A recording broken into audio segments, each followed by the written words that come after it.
திட்டம் போட்டு செயல்படுத்தப்படுகிற ஒரு சூழலை உருவாக்குவதற்காக முடிவெடுப்பது என்று வரும்போது ஆட்சி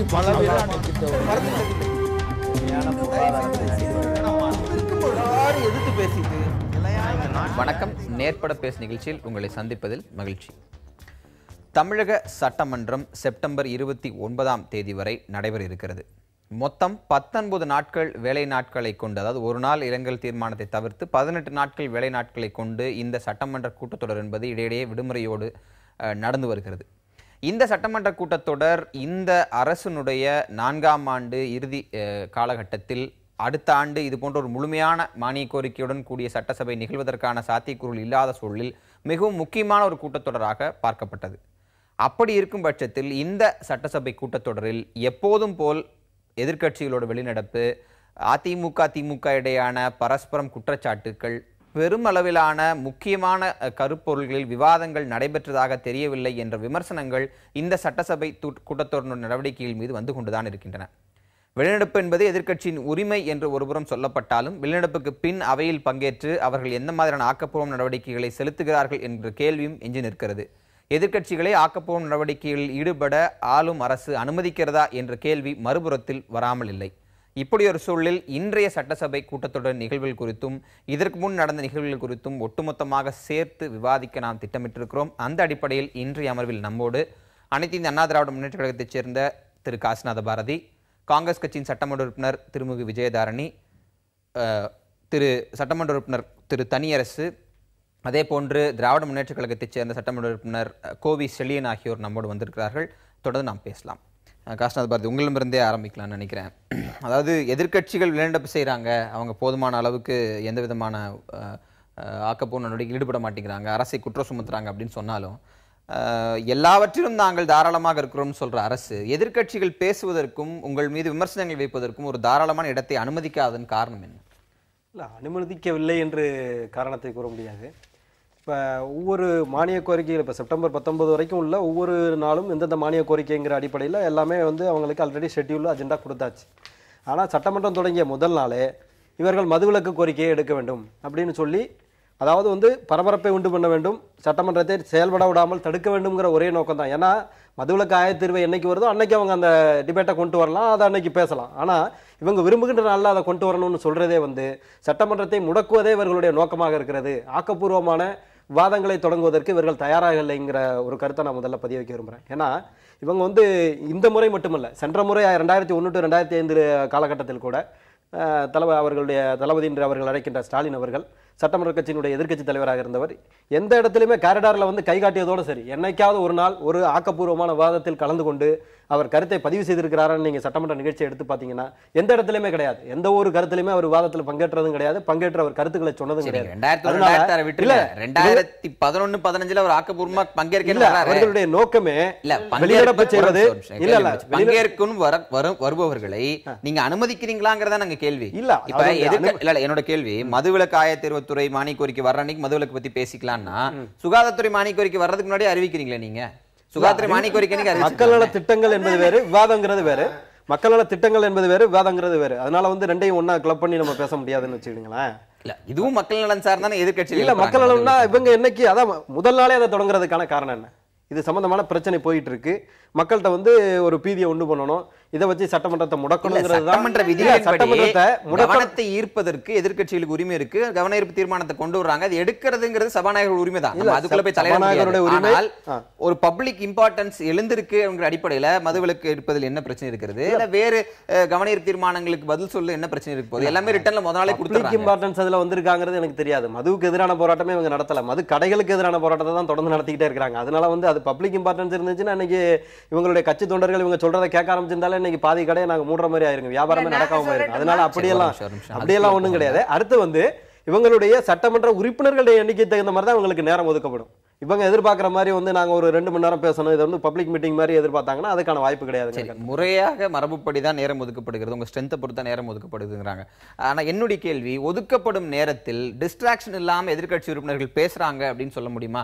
வேண்டுமென்றே ஆளுங்கட்சி மீது விமர்சனங்களை வைப்பது, ஆளுங்கட்சியை ப்ரொவோக் பண்ணுவதில் கூட சில எதிர்க்கட்சி உறுப்பினர்கள் ஈடுபடுறாங்கன்னு ஒரு விமர்சனம். இல்ல ஐயோ, இந்த சட்டசபையில் அப்படிலாம் நடக்கிறதே கிடையாது. ஆளுங்கட்சி தான் எதிர்க்கட்சிகளை ப்ரொவோக் பண்றது அதிகமா இருக்கும். எதிர்க்கட்சிகள் எப்பயுமே தங்களுக்கு கிடைச்ச வாய்ப்பை பயன்படுத்தி எப்படியாவது எல்லா விஷயத்தையும் ஸ்பீக்கர் கட் சிட்டுன்னு சொல்றதுக்குள்ள நம்ம எல்லாத்தையும் சொல்லிடணுங்கிற ஆதங்கத்தில் ஈவன் திமுக தரப்புல கூட நான் அதை பார்க்க முடிகிறது. இப்போ நம்ம நடுநிலையா சில விஷயங்களை பேசணும், ஏதோ நான் எதிர்க்கட்சினால சொல்லக்கூடாது. சபாநாயகர் வந்து நேரம் ஒதுக்குவது என்பது எல்லா கட்சிகளும் ஒதுக்குறார், நான் இல்லைன்னு சொல்ல மாட்டேன்.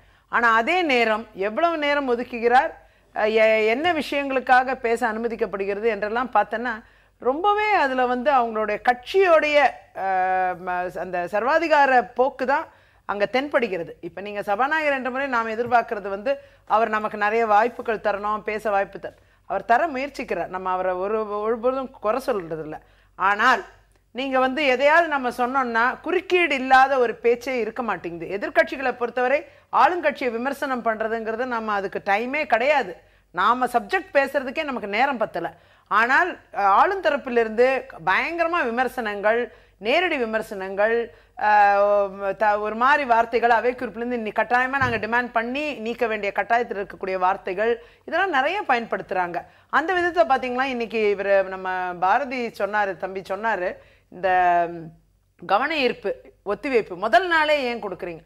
ஆமாம், அதாவது ஒத்திவைப்பு தீர்மானம் இப்போ என்னை பொறுத்த வரைக்கும் நான் ஒரு தனிநபர் மசோதாவே கொடுத்தேன். இந்த மதுவிலக்கை பற்றி தமிழ்நாடு மதுவிலக்கு மற்றும் மதுவினால் பாதிக்கப்பட்டோர் மறுவாழ்வு மசோதா என்று 2015 என்ற ஒரு மசோதாவை ஒரு சட்ட முன்வடிவையே தயார் செய்து அதை வந்து ஒரு முகப்புரை முடிவுரை என்று பிரிவுகள்லாம் போட்டு ஒரு பக்கா ஒரு வழக்கறிஞர் என்பதை ஒரு சட்டத்தையே உருவாக்கி இதுக்கு மேலே நீங்கள் எல்லா கட்சிகளும் இம்ப்ரூவ் பண்ணலாம், அதே நேரம் ஆளுங்கட்சி இதுக்கு மேலே என்ன இம்ப்ரூவ்மெண்ட்டாக கொண்டு வந்து அது ஒரு முழுமையான ஒரு சட்டமாக ஒரு திட்ட வரைவு ஒன்று உருவாக்கி மதுவிலக்கு எல்லாம் பண்ணுங்கன்னு சொல்லி இதை கையில் ரெடியாக கொடுக்குறோம். இதெல்லாம் ஏன் செய்யறோம்? மக்கள் மத்தியில் ஒரு வெகுஜன போராட்டமாக இது மாறி இருக்கிறது. அது மட்டும் கிடையாது, அனைத்து கட்சி தரப்புல மட்டும் கிடையாது. சட்டமன்றம் என்பது தமிழகத்தில் இருக்கக்கூடிய பல பிரச்சனைகள், அது சில 100 பிரச்சனையா இருக்கலாம், சில 1000 பிரச்சனையா இருக்கலாம், எல்லாத்துக்கும் ஒரு ஈக்குவல் இம்பார்ட்டன்ஸ், சம அளவிலான முக்கியத்துவம் கொடுத்து பேசணும்.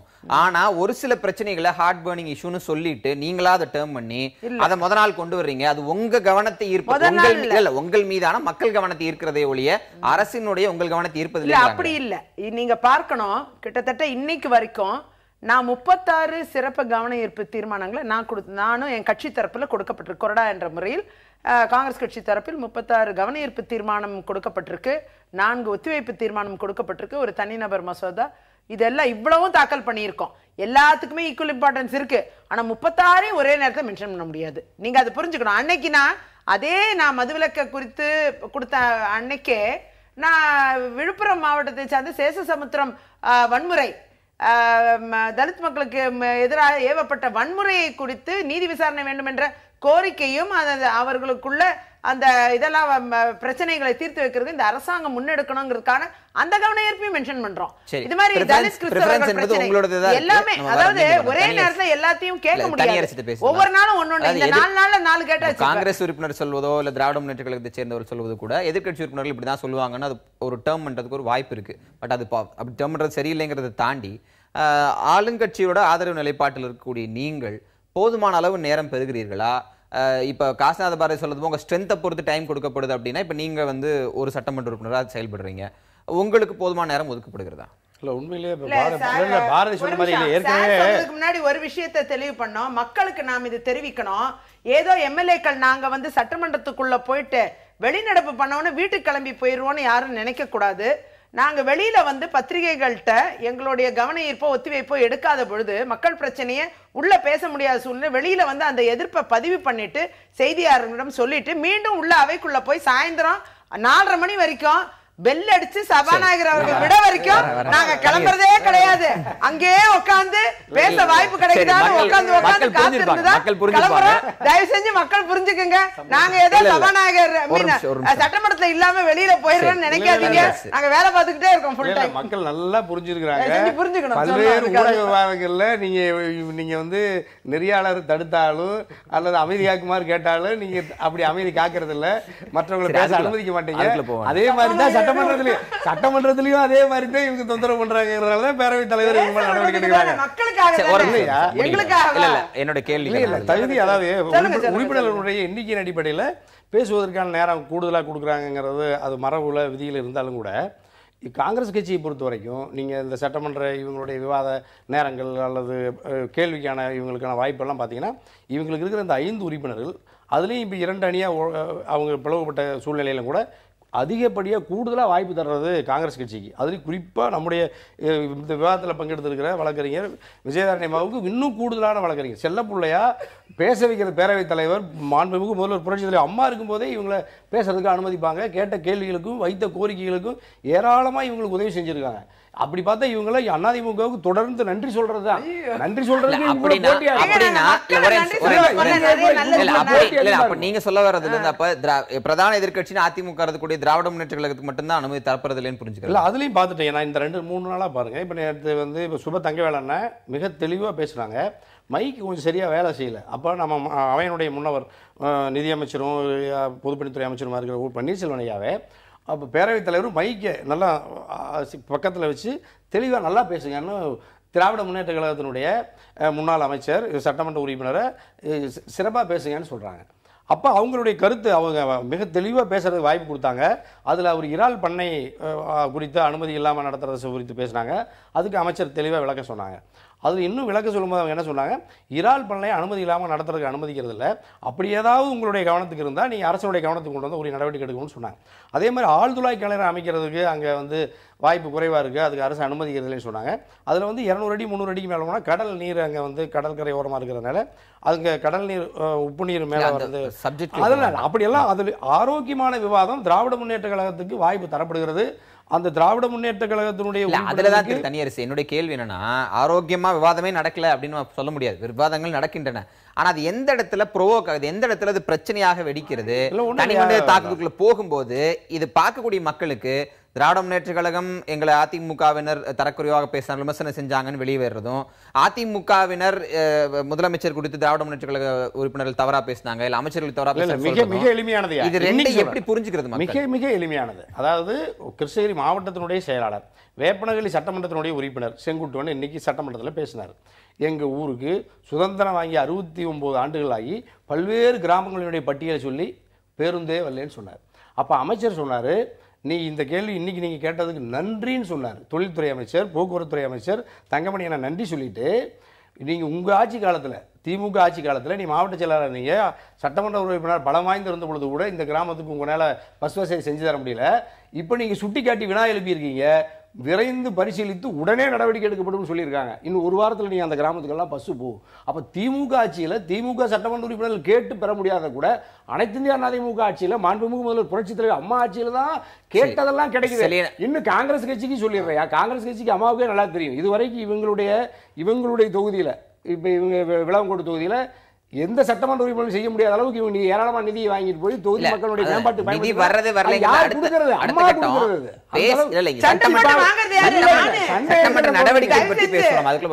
அதாவது எதிர்கட்சிகள் கோவப்பட்டு வெளியேறும் போதோ இல்ல தேவைக்கு தேவையில்லாத விஷயங்களை பேசும்போதுதான் அங்க மக்கள் பிரச்சனைகளை பேச முடியாத ஒரு ஸ்பேஸ் போகுது.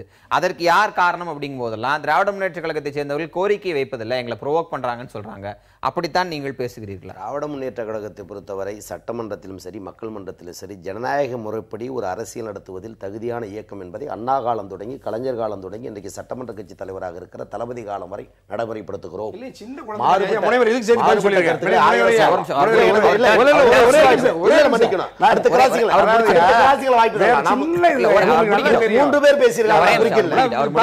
ஊடகத்தின் மூலம் விவாதத்தை ஆரோக்கியமான விவாதமாக இருக்கணும்னு ஆசைப்படுறதுதான். ஒவ்வொரு எதிர்க்கட்சியும் தன் கடமையை தன் கருத்தை வலியுறுத்தும் பொழுது நேரமில்லாத நேரம் என்று சொல்லுகிற 0 வரை எழுப்புவார்கள். சபாநாயகர் தக்க அனுமதி தர வேண்டும் அல்லது பரிசீலனை இருக்கிறது என்று சொல்ல வேண்டும். அதை எங்களுடைய கருத்தை ஏற்றுக்கொள்ளாத காரணத்தால் நாங்கள் வெளிநடப்பு செய்கிறோம் என்று மக்கள் மத்தியில் ஊடகத்தில் பத்திரிகை துறையில் சொல்லிவிட்டு மானிய கோரிக்கையில் மீண்டும் நாங்கள் அமர்ந்து எங்கள் விவாதத்தில் பங்கெடுக்கிறோம். இது அனைத்து எதிர்க்கட்சிகளும் காங்கிரஸ் உள்ளிட்ட திமுக உள்ளிட்ட நடைபெற்றுக் கொண்டுதான் இருக்கிறது. கேள்வி நேரத்தில் பேசினேன் இல்லை என்று சொல்லவில்லை. ஆனால் வேண்டுமென்றே எதிர்க்கட்சிகள் இருந்தால் குறுக்கீடுகளுக்கு அனுமதிப்பதில்லை அல்லது குறை சொல்லியே நான் வழக்கமாக சொல்வது உண்டு. கேள்வி கேட்கிற ஆளுங்கட்சி சட்டமன்ற உறுப்பினரும் திமுகவின் கலைஞரையும் தாக்கிவிட்டு தான் கேள்வி கேட்க வேண்டும். கேள்வி நேரத்திலேயே பதில் சொல்லுகிற அமைச்சராவது நேரடியாக பதில் வருமா என்றால் அவர்களும் தாக்கிவிட்டு குறை சொல்லிவிட்டு தான் பதில் சொல்ல வேண்டும் என்றால் இதுதான் ஒரு சட்டமன்ற. அவங்க ஒரு ஆர்குமெண்ட் வைக்கிறது. என்ன ஆர்குமெண்ட் வைக்கிறாங்கன்னா, ஒரு திட்டம் வருகிறது, இந்த திட்டத்தை நாங்க செயல்படுத்துறோம்னா இதனுடைய முந்தைய ஸ்டேஜை சொல்லும்போது திமுக தான் ஆட்சியில் இருந்தது, அதை சொல்லாமல் நாங்க எப்படி சொல்றதுன்னு கேக்குறாங்க. சொல்லுவதில் ஒன்றும் குறை கிடையாது, சொல்லிதான் ஒப்பிட்டு தான் தன்னை மிகைப்படுத்தி சொல்ல வேண்டும், அதில் மாறுபட்ட கருத்து அல்ல. ஆனால் விவாதத்தின் போது எதிர்க்கட்சியாக இருக்கிற திமுக உட்காரக்கூடாது என்பதற்காகவே தகுதியற்ற வார்த்தைகளை, சட்டசபையில் பதிவு செய்யப்படாத பல வார்த்தைகளை ஆளுங்கட்சி உறுப்பினர்கள் பேசுகிறார்கள். அதை குறுக்கிட்டு கேட்டால் எல்லோரும் ஒட்டுமொத்த கரலில் குரல் எழுப்பி எங்களை வெளியேற்றுவதுதான் வேலையாக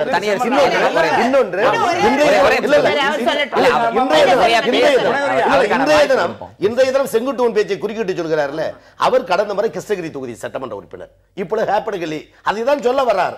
அதை கூட பதிவு செய்ய விடாமல், அதுதான் கொடுமை. இன்னும் சரி பரவாயில்லையா, எதிர்க்கட்சிகளை பொறுத்தவரை ஒரே ஒரு விஷயம் இதுக்கு சேர்த்து பதில் சொல்லுங்க.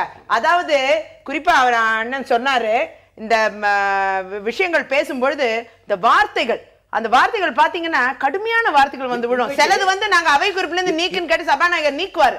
ஆனா முக்காவாசி ஓடுகாலி இப்படி எல்லாம் மோசமான வார்த்தைகள் அவையில் பயன்படுத்தப்படுகிறது. இன்னைக்கு அவையில இருக்கு. அப்படிப்பட்ட அன்பார்லிமெண்டரி வேர்ட்ஸ் இன்னைக்கு பயன்படுத்தப்படுகிறது. அத வந்து ஆளுங்கட்சி தரப்புல அவங்க குறைக்கணும், அதை நிறுத்தணும். இன்றைய கூட்டத்தொடர்ல தோப்புர வெங்கடாச்சலம் சுற்றுச்சூழல் அமைச்சர் பேசிக்கிட்டே குற்றம் சொல்ற குறை சொல்ற எல்லாம் சரி. ஆனால் மாசு கட்டுப்பாட்டு வாரியம் காசு கட்டுப்பாட்டு வாரியமா திமுக ஆட்சியில் இருந்தது. ஒரு பொருத்தம் இல்லாத, உண்மைக்கு மாறான அல்லது ஆதாரம் இல்லாத செய்தி அமைச்சர் சொல்லலாமா? எனக்கு என்னோட கேள்வி அமைச்சர் நேற்றைய தினம் வளர்மதி அமைச்சர் அவர்கள் நான் பேசணும்னு போராடி கேட்டுக்கிட்டு இருக்கேன். அது சமூக நலத்துறை பெண்கள் சப்ஜெக்ட், அதுல கூட விடவே இல்லை. ஆனா நான் போராடி கேட்டுக்கிட்டு இருக்கிறப்ப உடனே அவங்க வெகுண்டு எழுந்து என்னெல்லாம் என்ன திட்டத்துக்கு இருக்கு, நான் என்ன முந்தைய ஆட்சி நடத்தினவளா ஏதாவது ஒண்ணும் கிடையாது. ஆனா நம்மள என்ன சொல்றாங்க, விஜயதரணி டிவியில போய் பேட்டி கொடுப்பாங்க, அங்க போவாங்க இங்க போவாங்க, மாவட்ட ஆட்சியர்ட்ட பெட்டிஷன் கொடுக்க நேரம் இல்ல, அப்படி இப்படி தொகுதிக்கு நான் தொகுதிக்கு போனதெல்லாம் என் Facebookல இருக்கு, ட்விட்டர்ல இருக்கு. எவ்வளவோ தாக்குதல் என்பது கூடாது. டிவியில வந்து பேட்டி கொடுக்கறதுல ஒரு தப்பா?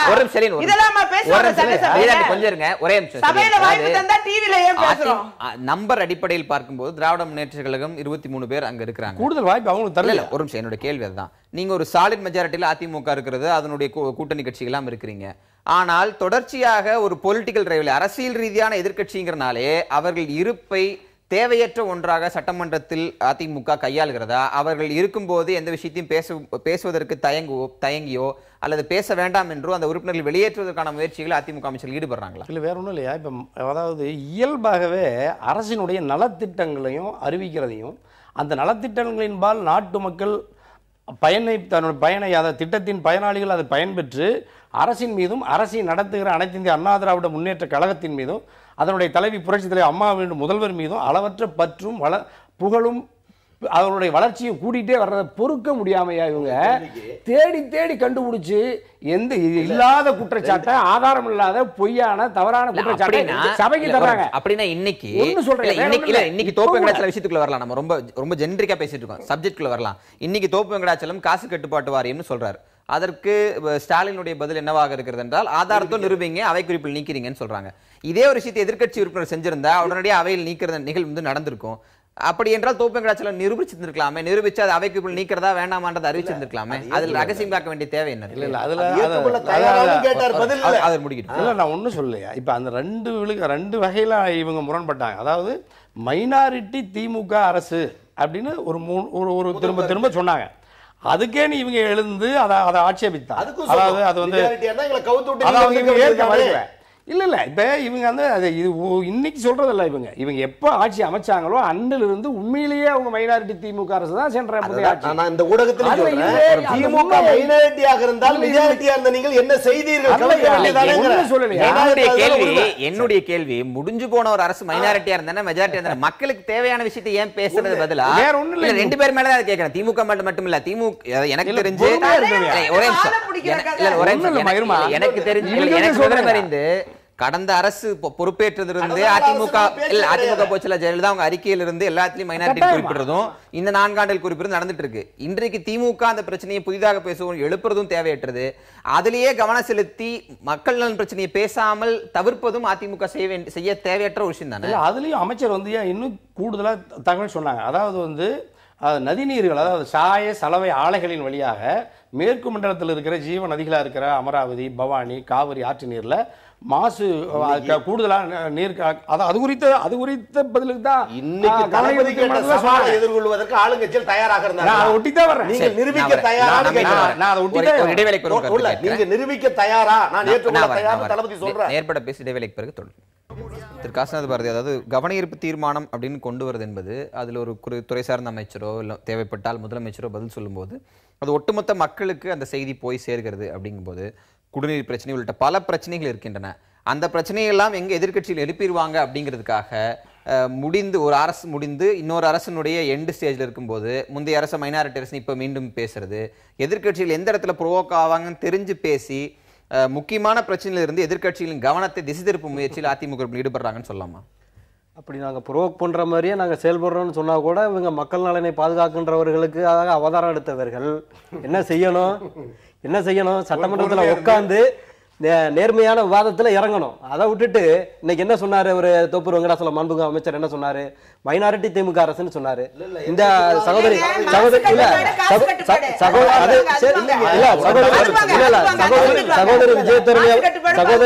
விஜயதரணி அவர்கள் இருக்கக்கூடிய காங்கிரஸ் பேர் இயக்கத்தினுடைய முட்டுக்கொடுப்பின் பேர்ல தான் சென்ற திமுக அரசு செயல்பட்டதுங்கிறது இவங்க சொன்னாலும் சொல்லலனாலும் ஒத்துக்கிட்டு தான் ஆகணும். அப்ப அது மைனாரிட்டி அரசா? இல்ல, அப்படி இல்ல, மெஜாரிட்டி அவர்கள் மெஜாரிட்டி அரசு அப்படின்னு சொல்லி பாரதிக்கு ஒரு குறுக்கீடு. சட்டமன்ற கூட்டத்தில் நடந்த தினத்திலிருந்து இதுவரை நாங்கள் விவாதத்தில் பங்கெடுக்காத நாள் எது? வெளிநடப்பு செய்யாத நாள் எது? வெளிநடப்பு செய்யாத நாள் எது? வெளிநடப்பு செய்யாத நாள் பங்கேற்காத நாள் தவறா பதிவு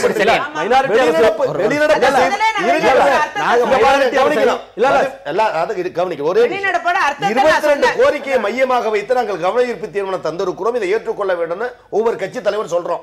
சபாநாயகர் மறுக்கிறார். காரணத்தை சொல்லி மக்கள் மத்தியில் வந்து ஊடகத்தில் வெளிநடப்பு செய்யறோம். மறுபடியும் கூட்டத்தொடர் பங்கெடுத்து கடமையை செய்யறோமா இல்லையா? பங்கெடுக்கல எப்படி சொல்ல முடியும்?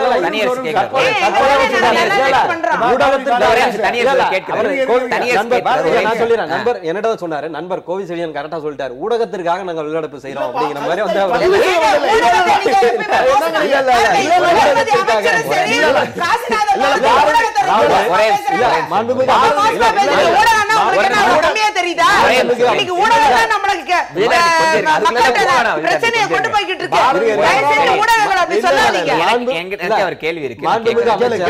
மாண்புமிகு அமைச்சர் மைனாரிட்டி திமுக அரசுன்னு சொன்னதுல என்ன தப்பு இருக்கு? நீங்க மெஜாரிட்டியா இருந்தீங்கன்னா நீங்க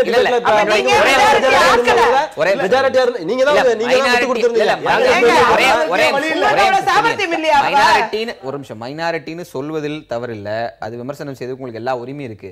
ஆனா மக்கள் பிரச்சனை பேச வேண்டிய நேரத்துல நீங்க அவங்கள மைனாரிட்டின்னு சொல்றதும் நீங்க மைனாரிட்டி சொன்னாக்கா அவங்க கோச்சிட்டு போறதும் இந்த பிரச்சனை எழும்போது பேச வேண்டிய விஷயங்கள் பேசப்படாமல் போகுது.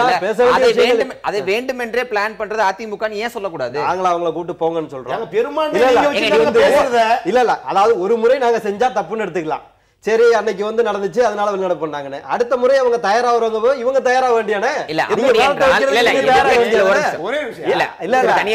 எதிர்கட்சி உறுப்பினர்கள் பேசும்போது நீதிமன்றத்தில் ஒரு விஷயம் இருக்கிறது, இதை பேசாதீங்க, ஆதாரம் இல்லாத குற்றச்சாட்டை சொல்லாதீங்க. காசு கட்டுப்பாட்டு வாரியம் அப்படின்னு ஒரு மிகப்பெரிய மாசு கட்டுப்பாட்டு வாரியம் மிகப்பெரிய ஒரு தேவை என்பது இன்னைக்கு இருக்கு. அதை காசு கட்டுப்பாட்டு வாரியமா நடத்தி இருக்க முந்தைய அரசு சொல்லும் போது ஆதாரம் இல்லாமல் ஏதோ ஒரு பொத்தாம் பொதுவா பேசுறது என்பது ஒரு அமைச்சருக்கு போடுறாங்க. பதிலா சொல்ல வேண்டியது.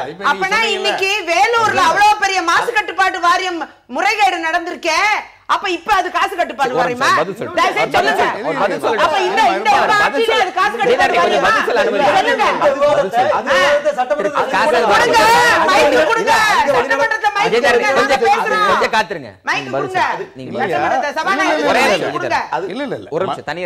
மிகப்பெரிய நிலத்தையும் நீரையும் மாசுபடுற சீர்கேட்டை தடுக்கிற துறை மாசு கட்டுப்பாட்டு வாரியம்.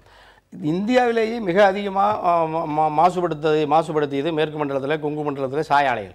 இந்த சாய ஆலைகளை இவங்க மத்திய ஜவுளித்துறை அமைச்சராக மிக செல்வாக்கோட தயாநிதி மாறன் இருந்த காலம் திமுக ஆட்சி மேலே காங்கிரஸ். இவ்வளவு இந்தியாவிலேயே முடிக்கிறேன். ஜவுளித்துறையில ஆசியாவிலேயே உலகத்திற்கே ஜவுளி என்ன சொல்ல வரீங்க? இருங்க பேச அனுமதிங்க கொஞ்சம். இல்லம்மா, நீதிமன்றம் ஒரே கையெழுத்துல 1000 சாய ஆலைகளை உடனே மூடுச்சு. யாரு இவங்களா? இந்த அரசியல் கட்சி இல்ல யாரு அந்த கட்டுப்படுத்தாத மாசு கட்டுப்பாட்டு வாரியம், மாசு கட்டுப்பாட்டு வாரியத்தால் நடவடிக்கை எடுக்கப்பட்ட ஆலைகளினுடைய எண்ணிக்கை வெறும் 100க்கும் கீழே. அனைத்து இந்திய அண்ணா திராவிட முன்னேற்ற கழக அரசுகள் இந்த 4 ஆண்டுகள்ல 960க்கும் மேற்பட்ட மாசு ஏற்படுத்துகிற ஆலைகளின் மீது நடவடிக்கை எடுத்ததுன்னு அமைச்சர் சொல்றாரு. இது ரெண்டையும் ஒப்பிட்டுட்டு சொன்னாங்க.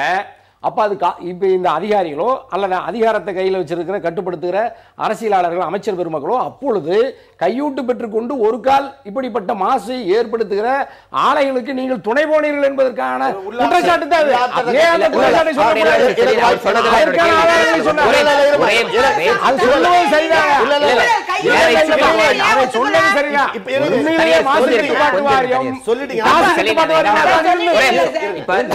அதிமுக தரப்புல இருந்து அவங்களை ப்ரோவோக் பண்றாங்க திமுகவை அப்படின்னு ஒரு குற்றச்சாட்டு இருக்கு.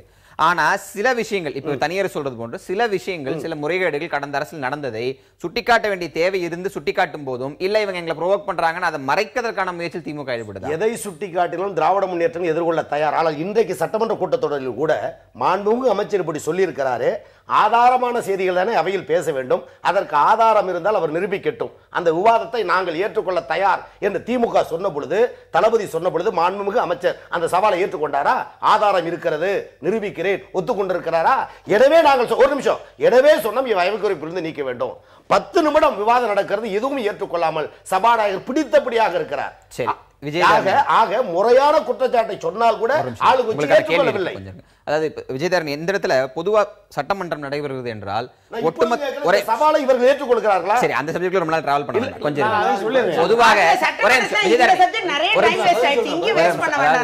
பொதுவா சட்டமன்றம் நடைபெறுது என்றால் ஒட்டுமொத்த சட்டம் ஒழுங்கு, மாநில சட்டமன்றத்துக்கு வெளியே ஒட்டுமொத்த சட்டம் ஒழுங்கையோ இல்ல வேறு சில பிரச்சனைகளோ வராமல் அரசு இயந்திரம் ரொம்ப கவனமா பார்த்துக்குங்கிறது கடந்த காலங்களில் நம்ம பார்த்து வந்த விஷயம். அதையும் தாண்டி சில விஷயங்கள் நடக்கும்போது அதற்கு ஒரு பப்ளிக் இம்பார்ட்டன்ஸ் கொடுத்து அவையில் பேசுவது என்பது நடைபெற்று வருகிறது. அதற்கான ஸ்பேஸ் இந்த சட்டமன்ற கூட்டத்தொடரில் இருக்கிறதா? இல்ல, அதுதான். அதாவது குறிப்பா சட்டமன்றத்துல பாராளுமன்ற நடவடிக்கைகளை நம்ம பார்க்கிறோம். அது காங்கிரஸ் ஆட்சியா இருக்கட்டும், பாரதிய ஜனதா ஆட்சியா இருக்கட்டும், நீங்க பல்வேறு விஷயங்கள் விவாத பொருளாக்கி விவாதிக்கப்பட வேண்டும். முதல்ல பிஜேபி வந்த புதுசா கொஞ்சம் இந்த அதிமுக ஆட்சி மாதிரியே இருந்தாங்க. ஆனா ஓரளவுக்கு இப்ப இருங்க பாரதி இருங்க. அதாவது இன்னைக்கு அந்த மாதிரி ஒரு செயல்பாடு பார்லிமெண்ட்ல எப்படி எங்களுக்கு காங்கிரஸ் கட்சியை நாங்க எப்படி பார்த்தோமோ அப்படி தமிழ்நாடு சட்டமன்ற இருங்க சார், இருங்க, நீங்க பேசும்போது அதாவது தமிழ்நாடு சட்டமன்றத்துக்குள்ள உள்ளே இருக்கிறதுனால நாங்க நினைக்கிறது என்னன்னா அந்த மாதிரி ஒரு வாய்ப்புகள் இங்க கிடைக்கிறது இல்ல. போராடு நேத்தெல்லாம் பாத்தீங்கன்னா ஹோல் டே நின்னு கத்திருக்கேன் நானு, எனக்கு வாய்ப்பு தாங்க, வாய்ப்பு தாங்க, வாய்ப்பு தாங்க.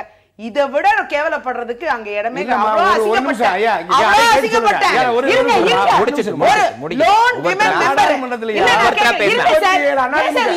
என்ன பேச விடுங்க சார், சும்மா இருங்க. அதாவது சட்டமன்றத்துல இவங்க மாட்டீங்க. அத மாதிரி ஒரு லோன் விமன் மெம்பர் சமூக நலத்துறை நடந்துகிட்டு இருக்கு. ஒரு விமன் இஷ்யூஸ பத்தி எடுக்கிறதுக்கு எனக்கு எவ்வளவு ஆசை இருக்கும், உரிமை இருக்கும். ஆனா பேசவே விட மாட்டேன். நான் இந்த ஹோல் டே என்ன புறக்கணிச்சாங்க. அந்த இடத்துல அந்த மானிய கோரிக்கையின் மீது உங்க கட்சிக்கான வாய்ப்பு வழங்கப்படலையா? எங்க கட்சிக்கு வாய்ப்பு இல்ல, எனக்கு வாய்ப்பு இல்ல, நடத்த முடியாது. மானிய கோரிக்கை எல்லா கட்சிக்கும் உரிமை இருக்குல்ல. அதுதான் எல்லா கட்சி இல்ல. என்னோட கேள்வி முடிக்கிறேன், முழுசா புரியும் நினைக்கிறேன். ஒவ்வொரு மானிய கோரிக்கையின் மீது பேசுறதுக்கு ஒவ்வொரு கட்சி பிரதிநிதிகளுக்கு பர்மிஷன் கொடுக்கறாங்க, ஒதுக்குறாங்க, நேரம் கொடுக்கறாங்க. அப்படி காங்கிரஸ் கட்சிக்கு ஒதுக்கப்பட்ட நபர் யாரு? அதாவது இன்னைக்கு யாருக்குமே கொடுக்கல. எங்களுக்கு சில நாள் ஃபுல்லாவே கட் பண்ணிடுவாங்க, எங்களுக்கு வாய்ப்பே தர்றது இல்ல. நேற்றைக்கும் தரல, பொதுப்பணித்துறை அன்னைக்கும், பொதுப்பணித்துறை நடந்த அன்னைக்கும் எங்களுக்கு வாய்ப்பு தரல, பொதுப்பணித்துறை நடந்த அன்னைக்கும் வாய்ப்பு தரல. நேற்றைய தினமும் வாய்ப்பு தர்றது இல்ல. முக்கியமான சப்ஜெக்ட் நான் போய் கேக்குறேன் சார், எனக்கு ஒரே ஒரு பாயிண்ட் ஆஃப் ஆர்டர் கொடுங்க. இல்ல, நான் என்ன கேக்குறேன், ஒரு பாயிண்ட் ஆஃப் ஆர்டர் கொடுங்க. பாயிண்ட் ஆஃப் கிளாரிஃபிகேஷன் கொடுங்க. சின்ன கேள்விகளுக்காக ஒரே ஒரு அதுக்கு கூட கொடுக்க மாட்டேங்கிறாங்க. திரு தனியரசு இப்ப அவங்கள்ட்ட கேட்ட கேள்வியினுடைய எக்ஸ்டென்ஷன் தான் அவங்கள்ட்ட கேட்கிறேன். ஒரு பப்ளிக் இம்பார்ட்டன்டான விஷயம் நடந்தது. இப்ப சேஷ சமுத்திரம் கலவரத்தை எடுத்துக்கிட்டோம்னா பொது அவசர முக்கியத்துவம் வாய்ந்த நடந்திருக்கு. பிரச்சனைகளை தான் அப்படி என்றால் எதிர்க்கட்சியில் கவனஈர்ப்பு கொண்டு வருவாங்க. இல்ல எதிர்க்கட்சியில் கவனஈர்ப்பு கொண்டு வந்து அது விவகாரம் மாத்திக்க கூடாது அப்படிங்கறதுக்காக முன்கூட்டியே தமிழக அரசு முதலமைச்சரே அதை அறிவிப்பாங்க, இல்ல வேற அமைச்சர்கள் அறிவித்து அந்த பிரச்சனை எழாமல் பார்த்துக் கொள்வார்கள். ஆனா இந்த கூட்டத்தொடர்ல அது கூட நடக்காத ஒரு நிகழ்வு இருக்கே. பல முக்கியமான விஷயங்கள் சட்டமன்றத்துக்கு வெளியே நடந்துட்டு இருக்கு. அது எதுவுமே சட்டமன்றத்தில் பேசப்பட்டது ஒண்ணு இல்லையா? ஒரு நிமிஷத்துல இன்னைக்கு 2 நாட்களுக்கு முன்பு ஒகேனக்கல்ல படகு விபத்துல ஒரு குடும்பத்தை சார்ந்தவங்க ஒரு 6 பேர் இறந்தாங்க. இன்னைக்கு அதை ரேஸ் பண்ணாங்க. ரேஸ் பண்ண ஒரே அடுத்த நிமிஷம் சொன்னார் பேரவைத் தலைவர், அது முதலமைச்சர் விரிவாக அறிக்கை கொடுத்துட்டாங்க. இழப்பீடு அந்த பாதிக்கப்பட்ட குடும்பங்களுக்கு நபர் ஒருவருக்கு 1 லட்சம் ரூபாய் கொடுத்துட்டாங்க. அது அரசு ஏற்கனவே அதன் மேல் நடவடிக்கை எடுத்ததுனால நீங்க இது குறித்து நீ பேச வேண்டியதில்லை, அடுத்த பிரச்சனையை பேசுங்கன்னு சொன்னாங்க. இந்த அரசு மாதிரி இல்ல நான் கேக்குறது அறிவிப்புகள் எல்லாம் சொல்லிடுவாங்க. இல்ல அறிவிப்புகள் என்பது வேற. நான் கேக்குறது விவாதித்து சட்டமன்றம் இது ஒரு முடிவு எடுத்தாகணும். இப்ப சேஷமுத்திரம் கலவரத்தை விவாதிக்க முடியாது. ஒண்ணு கவனமா பாருங்க. ஒகேனக்கல்ல விவாதிக்க முடியாது. நான் ஒண்ணு சொல்றேன். ஒகேனக்கல்ல விவாதிக்க முடியாது. ஒகேனக்கல் மட்டுமல்ல. இல்ல ஒகேனக்கல்ல விவாதிக்க முடியாது. இல்ல நம்ம பொதுவா என்ன நினைச்சுக்கிறோம்னா ஒரு கவனஈர்ப்பு தீர்மானம் அர்த்தமில்லாததா? ஐயா இங்க பாருங்க. இது அர்த்தமில்லாததா? இல்ல கோவில் இல்ல முனைவருக்கோ நான் விஜயதரணி சொல்றேன். அதாவது கவனஈர்ப்பு தீர்மானத்தின் வழியாகவோ ஒத்துழைப்பு தீர்மானத்தின் வழியாகவோ இவங்க கேள்வி கேட்டுட்டு உட்காந்துக்குவாங்க. அரசு அந்த துறை சார்ந்த அதிகாரிகள்கிட்ட நடந்த விஷயத்தை அறிக்கையா படிச்சிருவாங்க. அதோட இவங்க கொஸ்டினே பண்ண முடியாது, ஆர்குமெண்டே கிடையாது. இதே ஒரு முடிவு புரியல எனக்கு. எப்படி சொல்ல வரீங்க? சொல்றது விஷயம் கன்வே ஆக மாட்டேங்குது. கொஞ்சம் எப்படி சொல்ற வரேன்னு புரிஞ்சுக்கலாம். சொல்லுங்க. கவனஈர்ப்பு தீர்மானம் அதுக்காக கேட்க வரேன். அவர் இல்ல கவனஈர்ப்பு தீர்மானம் இவங்க கொடுத்துருக்காங்க இல்லையா? சேஷ சமுத்திரத்துல ஒரு கவனஈர்ப்பு தீர்மானம் அந்த சம்பவம் குறித்து கேட்கறாங்க. அந்த சம்பவம் அங்க என்ன நடந்துச்சோ அங்க காவல் நிலைய அதிகாரிகள் அங்க வருவாய் அதிகாரிகளுடைய அறிக்கையை வாங்கி அரசு இங்க அப்படியே அதை படிப்பாங்க. அரசியல் நிலைப்பாடு என்னன்னு கேக்குறோம். அதோட அரசியல் நிலைப்பாடு இல்ல, உரிய நடவடிக்கை எடுக்க. அப்படி இந்த கூட்டத்தொடர்ல எத்தனை பப்ளிக் இம்பார்ட்டன்ட் விஷயங்கள் எடுத்துக்கிட்டு நான் இன்னும் உங்களுக்கு முன்னுதாரணமாவே சொல்றேன். மௌலிவாக்க கட்டட விபத்து குறித்து போன அசெம்பிளிக்கு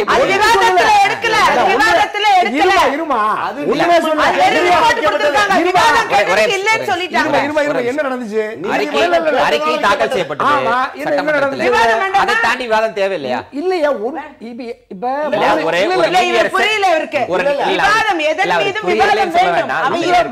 நீதிமன்றம் சொன்னதனால் வைத்தார்கள் சட்டம். ஒரு நீதியரசர் ரகுபதி ஆணையத்தான் ஆரம்பிச்சோம்ல, அவர் ஒரு அறிக்கையை தாக்கல் பண்ணாரு. சட்டமன்றத்தில் வச்சாச்சு.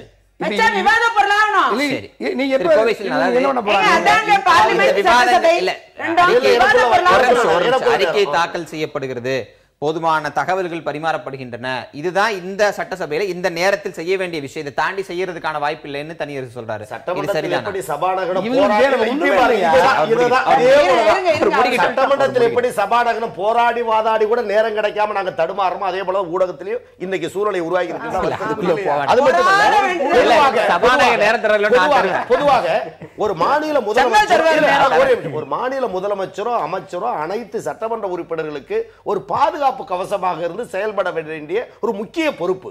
ஆளுங்கட்சி சட்டமன்ற உறுப்பினர்கள் தவறுதலாக கூடுதலாக பேசினாலும் அமைச்சர்களோ அவை முன்னவரோ முதலமைச்சரோ அதை கட்டுப்படுத்த வேண்டும். அது எதிர்க்கட்சிகளை ஜனநாயக முறைப்படி எடுத்துச் செல்வதற்கான ஒரு வாய்ப்பு. ஆனால் இப்பொழுது சட்டமன்ற கூட்டத்தொடர் தொடங்கி 5 நாளும் எதிர்க்கட்சிகளை பேச விடாமல் அடிக்க வேண்டும் என்பதற்காகவே கேள்வி நேரம் நடந்து கொண்டிருக்கும் போதே மாண்புமிகு முதலமைச்சர் வருவார். சபாநாயகர் உடனடியாக கேள்வி நேரத்தை நிறுத்துவார். 110 விதியில் அவர் வாசிப்பார். வாசித்த விட ஆதரவு கட்சிகளால் அதை வரவேற்று பேசுவார்கள். எதிர்க்கட்சிகளை பேச விடாமல் தடுப்பதற்கு 110 என்ற விதியை 100 கால அவசரம் போல 144 தடை உத்தரவு எதிர்க்கட்சிகளுக்கு போட்டு ஒரு திணறடிக்கிற காரணம். இன்னும் வெளிப்படையாக இருக்கிறேன்.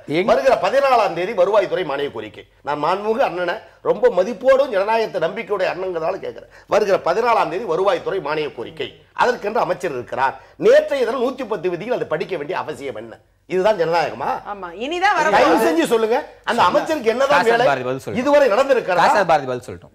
இல்ல அதாவது பதில் சொல்ல முடியாது. பதில் சொல்லட்டும். நான் பதில் சொல்றேங்க, நீங்க இருங்க. வருத்தப்படாதீங்க.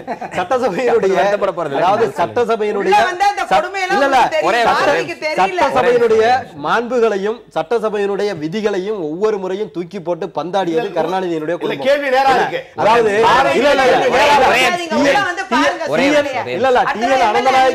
உங்க இயக்கத்தை ஒரே ஒரு வேண்டுகோள், வரலாறு அவர் கேட்ட கேள்விக்கு சொல்றாரு. காசு கட்டுப்பாட்டு வாரியமா மாசு கட்டுப்பாட்டு வாரியமா கேட்டாங்க. அந்த கேள்விக்கு நான் பதில் சொல்லிடுறேன்.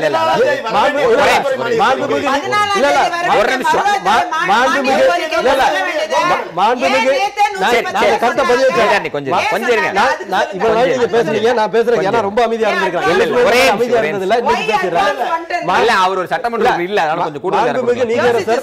மாண்புமிகு நீதியரசர் ஏ.கே. கங்குலி அவர்கள் தலைமை நீதிபதியாக சென்னை உயர்நீதிமன்றத்தில் இருந்த போது 1300 அந்த சாய ஆலைகளை மூட வேண்டும் என்று பொதுநல வழக்கு வருகிறது.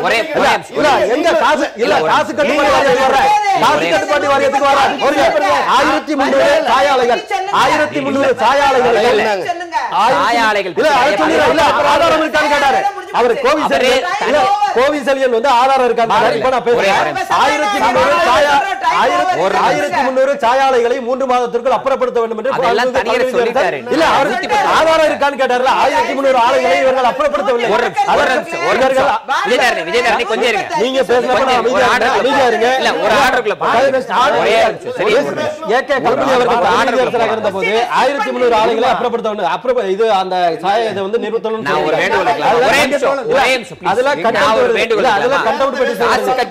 பேச வேண்டாம். இல்ல அவர் ஆதாரம் இல்லாம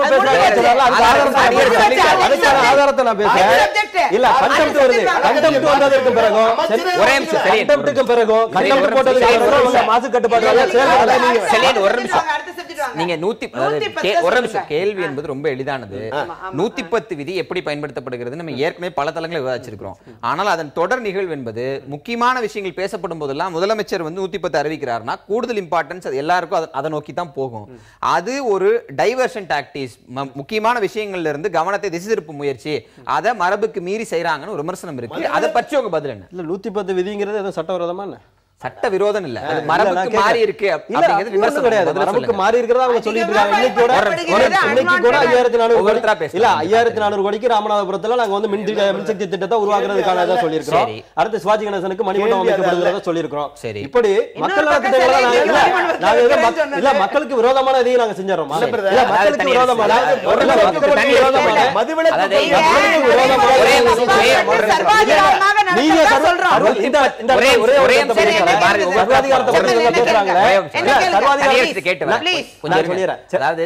அதாவது 110 விதி அப்படிங்கிறது ஒரு முக்கியமான அவசர நிலையில் சட்டசபையை கூடி விவாதிக்க முடியாது, எதிர்க்கட்சியில் கருத்தெல்லாம் கேட்க முடியாது. ஆனால் அரசு நிலைப்பாட்டை எடுத்தாகணும் போது அதை பயன்படுத்தலாம். ஆனால் அதை இந்த அரசு வேற ஒரு பேட்டர்னுக்கு மாத்திட்டாங்க. அதில் மக்கள் நல திட்டங்களை அறிவிக்கிறாங்கன்றது ஒரு வரவேற்கத்தக்க ஒரு விஷயமா இருந்தாலும் அதை விமர்சிக்கிற தரப்பு இருக்கு. ரெண்டுமே இருக்கு. நான் அதுக்குள்ள போக ஆனால் அதனை ஒரு கவனத்தை திசை திருப்பும் முயற்சியாக முதலமைச்சரே நேரடியாக வந்து அறிவிக்கும் போது நேரத்தை எடுத்துக்கொள்ளும் முயற்சியாக பயன்படுத்துறாங்கன்ற விமர்சனத்தை நீங்க ஏத்துக்கிறீங்களா? அதிகபட்சமா இருக்க மாட்டாங்க. 10 நிமிஷம் நாட்டு மக்கள் ஆயிரம் வருஷமாக ஏங்கிக்கிட்டு இருக்கிற நலத்திட்டங்களை ஒரு முதலமைச்சர் அவ்வளோ வந்து ஒவ்வொரு நாளும் வந்து தேடி உலகத்தில் இந்த தமிழ்நாட்டு மக்களினுடைய வாழ்வு மலர, வறுமையும் அறியாமையும் நீங்க, துன்பம் தீர உலகத்தை பூரா ஆய்வு பண்ணி கொண்டுட்டு வந்து திட்டங்களை தீட்டி நாட்டு மக்களுடைய வளர்ச்சிக்கு கொண்டாட ஒரு அறிவிப்பை அவர்களுடைய சட்டமன்றத்தில் நாட்டினுடைய முதலமைச்சர் அவங்க கோடிக்கணக்கான மக்கள் ஒட்டுமொத்த வாக்கையும் பெற்று அதிகாரத்தை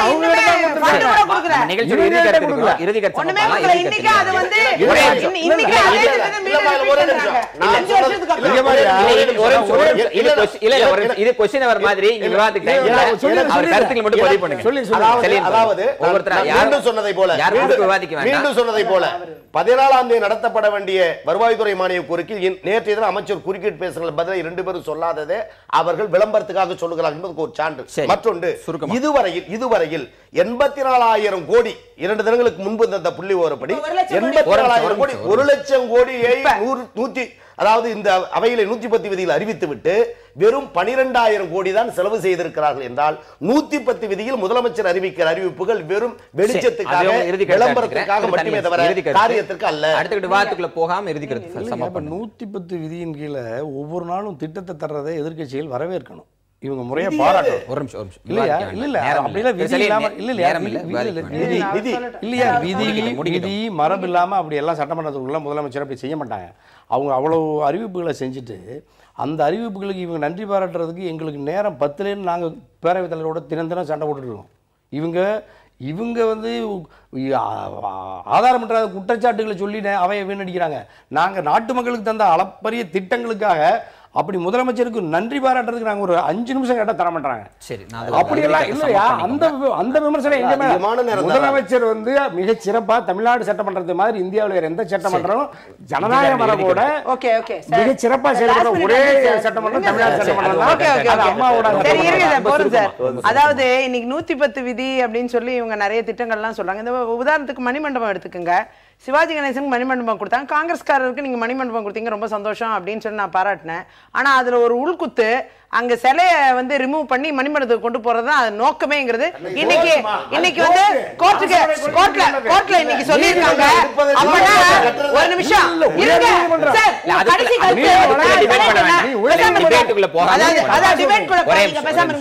அதாவது இன்னைக்கு வந்து ஒரு சிவாஜிக்கு கொடுத்தது கூட பாருங்க, அதுல கூட ஒரு உள்குத்து.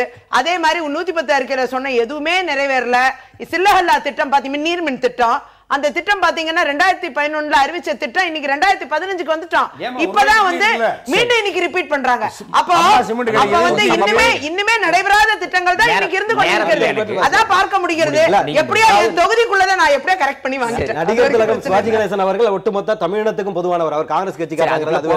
அடுத்ததாக இன்றைக்கு அம்மா உருவாக்கிய அம்மா உணவகத்திலிருந்து இன்னைக்கு சிமெண்ட்ல இருந்து அனைத்து திட்டங்களும் இன்னைக்கு அனைத்து மாநிலத்திலையும் வந்து பின்பற்றப்படுகிறது. இன்னைக்கு வந்து மடிக்கணினி, இலவச மடிக்கணினி திட்டம் இன்னைக்கு வந்து உத்தரப்பிரதேசத்துல செயல்படுத்தப்படுது. இப்படி மக்கள் நல திட்டங்களை தான் நாங்கள் செய்து கொண்டிருக்கிறோமே தவிர இவங்கள் மக்களுக்கு நலன் பயக்கக்கூடிய திட்டங்களை விவாதிப்பதற்கு இவர்கள் தயாராக இல்லை. நொண்டி குதிரைக்கு சறுக்குனது தான் சாக்கு என்பது போல வெளியேறி வெளிநடப்புகளை செய்து மீடியாவுக்கு மட்டும் விளம்பரத்தை தேடிக் கொண்டிருக்கிறார்கள்.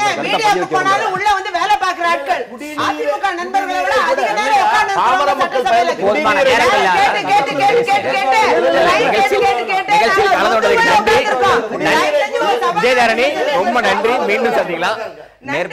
நேர்பட பேசு நிகழ்ச்சியில் மீண்டும் சந்திக்கலாம்.